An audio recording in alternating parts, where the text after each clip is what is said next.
129 विधायकों के प्रस्ताव के समर्थन के बाद बिहार के मुख्यमंत्री नीतीश कुमार की सरकार ने फ्लोर टेस्ट जीत लिया है। विपक्ष ने राज्य विधानसभा में वॉकआउट किया।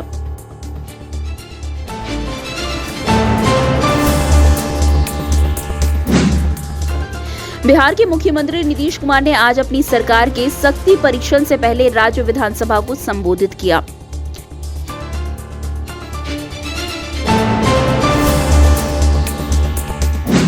एनडीए के फ्लोर टेस्ट पर बिहार के मुख्यमंत्री नीतीश कुमार ने कहा, कांग्रेस और आरजेडी दोनों को हमने साथ किया। सब लोगों को एकजुट करने के लिए यहाँ पर बैठकें की। मैंने इतने दिन मेहनत की और मैं सबको एकजुट कर रहा था, लेकिन क्या हुआ? कांग्रेस पार्टी को डर लग रहा था। हम बार बार कह रहे थे कि बाकी पार्टियों को एकजुट कीजिए। हमें बाद में पता चला कि तेजस्वी यादव के पिता भी कांग्रेस के साथ हैं। तब मुझे पता चला कि कुछ होने वाला नहीं है और मैं फिर अपनी पुरानी जगह पर आ गया, जहां मैं बहुत पहले था।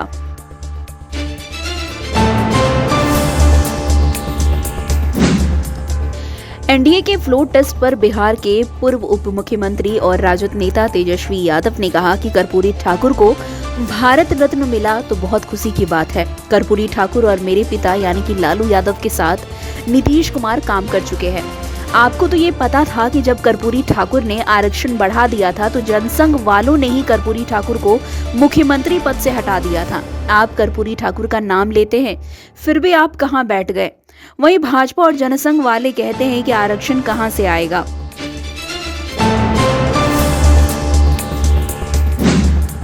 बिहार विधानसभा में शोक प्रस्ताव, 10 सदस्यों को दी गई श्रद्धांजलि।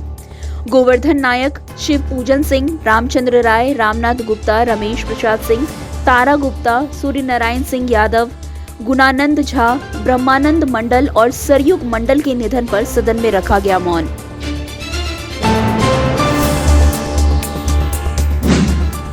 केंद्रीय मंत्री नित्यानंद राय ने कहा कि बिहार विकास चाहता है और प्रधानमंत्री मोदी के दौर में पूरा देश विकास कर रहा है। राजद ने बिहार के लोगों तक विकास नहीं पहुंचने दिया। ये देखकर राजद और तेजस्वी यादव बिहार के लोगों के खिलाफ काम कर रहे हैं। उनके कुछ विधायक भी एनडीए के पक्ष में चले गए।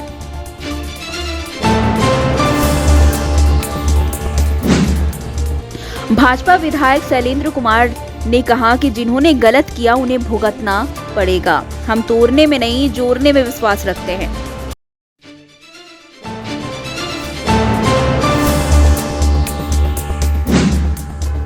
बिहार विधानसभा अध्यक्ष और राजद नेता अवध बिहारी चौधरी के खिलाफ अविश्वास प्रस्ताव राज्य विधानसभा में पारित हो गया है। 125 सदस्यों ने प्रस्ताव के पक्ष में मतदान किया तो 112 सदस्यों ने इसके खिलाफ मतदान किया।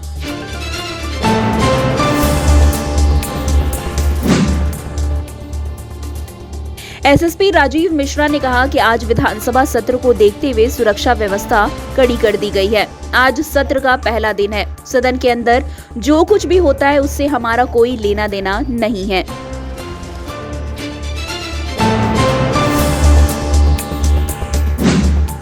प्रधानमंत्री नरेंद्र मोदी ने ट्वीट किया, भारत रत्न कर्पूरी ठाकुर के परिजनों से मिलकर बहुत खुशी हुई। कर्पूरी जी समाज के पिछड़े और वंचित वर्गों के मसीहा रहे हैं। उनका जीवन और आदर्श देशवासियों को प्रेरित करता रहेगा।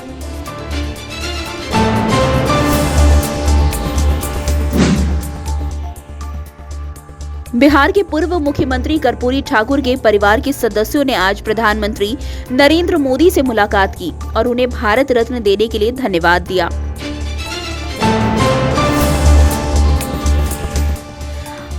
किसानों के विरोध प्रदर्शन पर हरियाणा के गृह मंत्री अनिल विज ने कहा कि किसान अन्नदाता हैं। इस देश के 140 करोड़ लोगों का पेट भरता है। केंद्र सरकार के 3 मंत्री दिल्ली से चंडीगढ़ आए। पहले दौर की बातचीत हो चुकी है और दूसरे दौर की बातचीत भी होने जा रही है।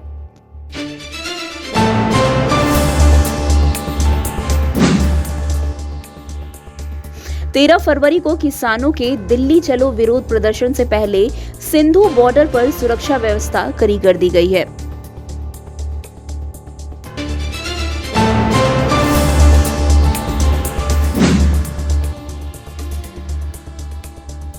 वित्त मंत्री निर्मला सीतारमण ने दिल्ली में भारतीय रिजर्व बैंक के केंद्रीय बोर्ड से मुलाकात की।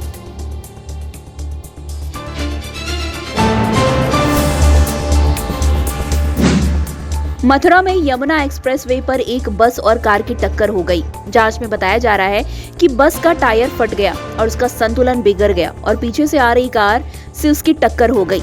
दोनों वाहनों में आग लग गई। बस में सवार लोग सुरक्षित बताए जा रहे हैं। वैसे कार में 5 लोग झुलस गए हैं। मामले में आगे की कार्रवाई जारी है।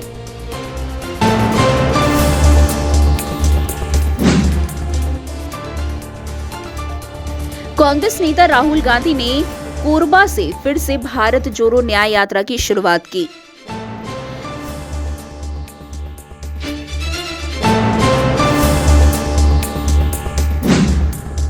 तेरह फरवरी को किसानों के दिल्ली चलो विरोध प्रदर्शन से पहले गाजीपुर बॉर्डर पर सुरक्षा व्यवस्था कड़ी कर दी गई है।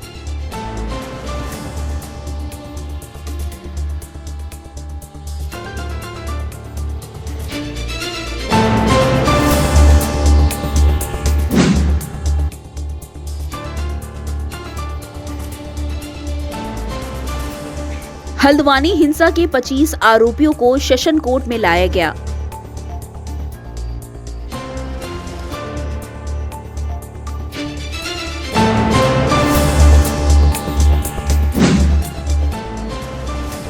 सदगुरु जग्गी वासुदेव ने कहा कि ये 500 वर्षों का संघर्ष है। ये भारत के लिए एक सभ्यतागत और बहुत ही महत्वपूर्ण क्षण है। ये एक समुदाय के खिलाफ दूसरे समुदाय के बारे में नहीं है। ये एक सभ्यतागत पहलू है। भगवान राम भविष्य के लिए प्रेरणा है।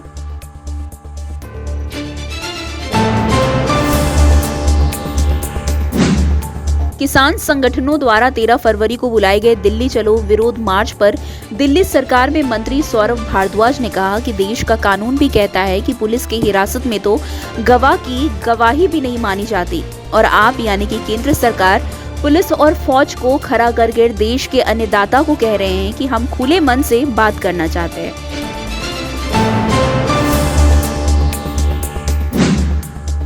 राम मंदिर में पूजा करने के बाद दिल्ली के सीएम अरविंद केजरीवाल ने कहा कि रामलला के दर्शन करने के बाद मुझे एक असीम शांति का अनुभव हुआ। हर दिन लाखों भक्त यहां दर्शन करने आते हैं। मैंने सभी के कल्याण के लिए प्रार्थना की।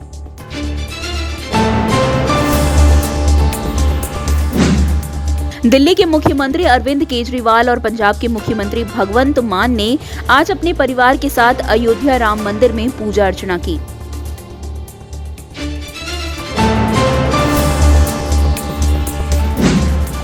भूमि घोटाला मामले में झारखंड के पूर्व सीएम हेमंत सोरेन की परिवर्तन निदेशालय की हिरासत 3 दिन बढ़ा दी गई है।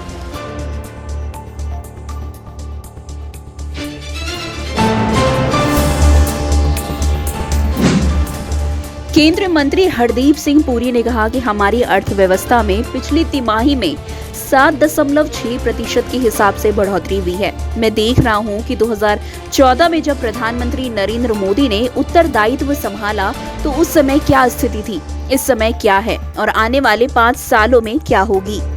अगले 5 सालों में भारत दुनिया की टॉप 3 अर्थव्यवस्था में से एक बन जाएगा।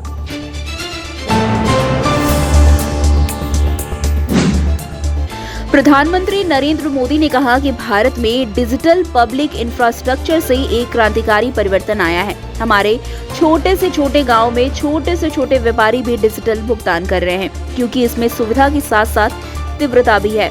पिछले साल यूपीआई के माध्यम से रिकॉर्ड 100 बिलियन से ज्यादा का लेन देन हुआ है।